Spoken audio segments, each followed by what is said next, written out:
এখন কারো সাথে আর তেমন কথা বলতে ইচ্ছে করে না।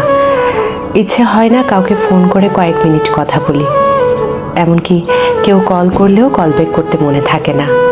মেসেজের রিপ্লাই করতেও ইচ্ছে করে না। যাদের সঙ্গে কথা না বললেই নয়, তাদের সঙ্গেও দু একটু কথা বললেও সব বিষয় নিয়ে কথা বলতে ইচ্ছে হয় না। মন খারাপ, সমস্যা কোনোটাই কাউকে বলতে ভালো লাগে না।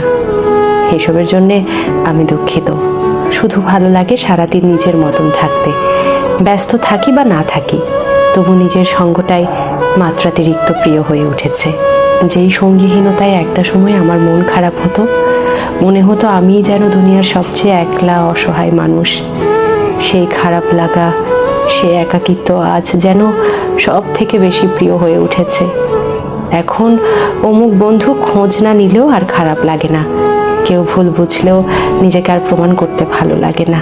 যারা আমার উপর অভিমান রাখেন কিংবা ভুল বোঝেন, আমি দুঃখিত। আমি নিজের ইচ্ছের বিরুদ্ধে কারো সাথে কথা বা সম্পর্ক কোনোটাই আপাতত রাখতে পারছি না। আর যারা উইথ আর উইথাউট কনভারসেশন আমাকে বোঝেন, আমাকে চেনেন, আমার মানসিক অবস্থা দু একটু কথা শুনে বুঝে ফেলেন, নিজেদের বাউন্ডারি এবং প্রাইভেসি দুটোই বোঝেন, আপনাদের প্রতি আমার কৃতজ্ঞতা।